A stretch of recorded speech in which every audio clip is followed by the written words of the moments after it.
Today's topic is something that affects each and every one of us: the illusion of control. Do you really have as much influence over events as you think? We're going to explore how and why our perceptions deceive us, and what this means for our choices and expectations. Keep an eye out for our special bonus point at the end of this video. This invaluable insight will offer you a unique strategy to navigate the illusion of control, so make sure to stick around for it. Now, let's get started. 1. Defining the illusion of control. Think of it as the confidence trickster of the mind, convincing us we're pulling the strings when we're actually just audience members. This phenomenon isn't just a quirky trait. It's a fundamental aspect of human psychology that can lead to some pretty interesting scenarios. Consider the lottery player who picks numbers based on dates of personal significance. They might feel a sense of control over the game's outcome, despite the odds being the same regardless of the numbers chosen. So why do we do this? Well, it's about comfort. Believing we have control, even when we don't, reduces anxiety and makes the unpredictable world seem a bit more manageable. But here's the thing. While it's comforting, this illusion can skew our perception of reality, leading us to make decisions that might not be in our best interest. Recognizing when our inner control freak is at the wheel is the first step toward more grounded and effective decision-making. 2. Psychological mechanisms behind the illusion. Let's peel back the layers on why we think we have more control than we actually do. It's all about our brain's behind-the-scenes work, specifically confirmation bias and selective attention. Confirmation bias is like a filter, making us notice and remember things that align with our beliefs. So, if you think you're influencing outcomes, you'll remember the times you succeeded and forget the rest. Selective attention is another player, guiding us to pay more attention to what we believe is under our control. It's our brain's way of highlighting what supports our beliefs and downplaying the rest.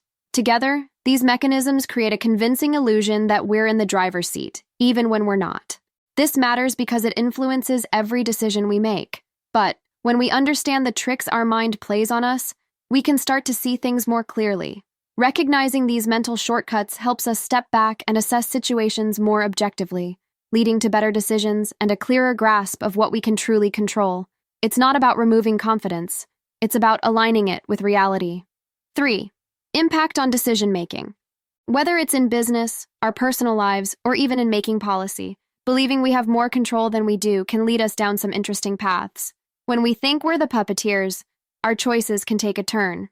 In business, for instance, a leader might make bold decisions under the belief that they can control the market or their company's success single-handedly. It's a bit like betting all your chips on a single card hand. Not the best strategy, right? Similarly, in our personal lives, thinking we can steer every outcome can lead to frustration when things don't go as planned. It's about more than just the big stuff, too. Even daily decisions can be influenced, like how much to study for a test, thinking we've got the magic touch to ace it without much effort. While confidence is great, mixing it with a healthy dose of reality helps us make smarter, more grounded decisions. Recognizing the limits of our control doesn't make us powerless. It makes us wiser players in the game of life. I hope you're finding value in our discussion today.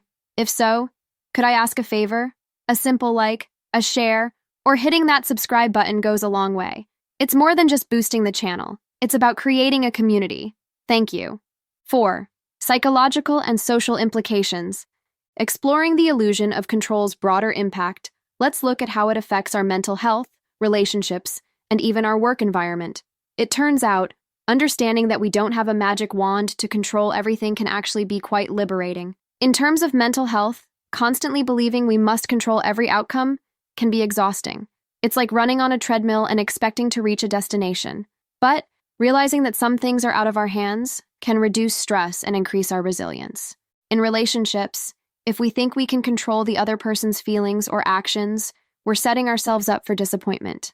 Healthy relationships are built on mutual respect and understanding, not on the illusion that we can dictate how others feel or behave. At work, a manager who recognizes that they can't control every aspect of their team's performance is likely to foster a more trusting and productive environment. I mean, think of a boss who believes they can control every detail of a project. It's a recipe for micromanagement and frustration, right? Embracing the limits of our control helps us build stronger, more genuine connections with others and ourselves. It's about striking a balance between taking initiative and letting go. 5. Strategies to recognize and mitigate the illusion. Navigating the illusion of control requires some savvy strategies to keep our perceptions in check. It's not about wielding a magic wand to vanish the illusion, but about tuning our awareness to its tricks.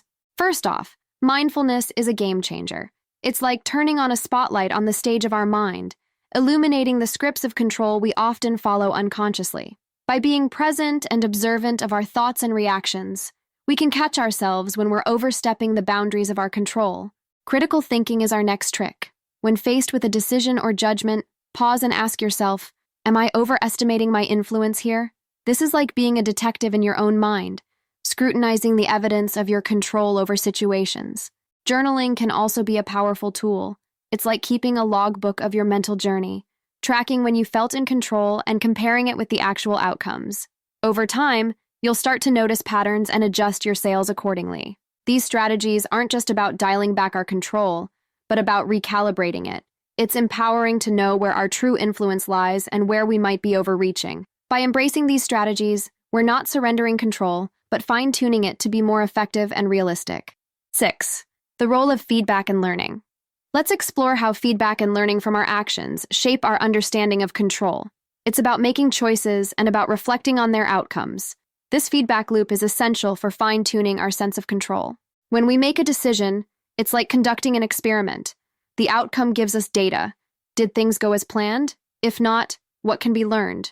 This process isn't about assigning blame, but about gathering insights. It's an opportunity to recalibrate our expectations and strategies for the future. Learning from past outcomes is crucial. It helps us identify when we've genuinely influenced a situation and when we've overestimated our control. This isn't always comfortable. It requires honesty and sometimes admitting we're not the puppet masters we thought we were. Embracing this learning process is empowering. It sharpens our decision-making skills and enhances our understanding of where our control begins and ends.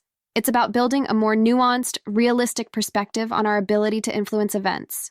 Incorporating feedback and learning into our routine is like updating the software of our minds. It ensures we're operating with the latest information, fine-tuning our approach to control, and making more informed, effective decisions in our lives and interactions.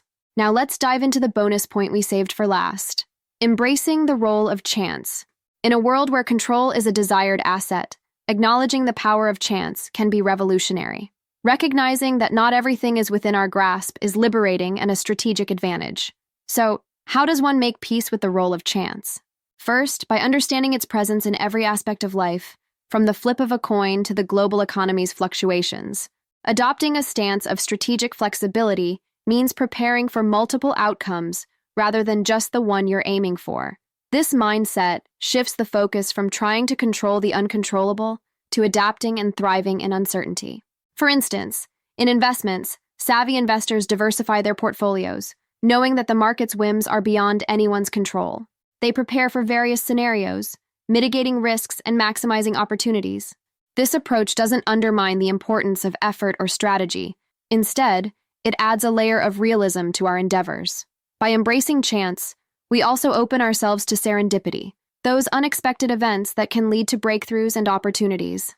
In the end, understanding and integrating the role of chance in our lives empowers us to navigate the world more effectively, with a balanced perspective on control, effort, and the unpredictable nature of life. If you'd like some extra advice on how to deal with uncertainty, watch the video linked to on-screen, or find out about how you can use your intuition to your advantage. Don't forget to hit that like button and share your thoughts in the comments. Thanks for watching.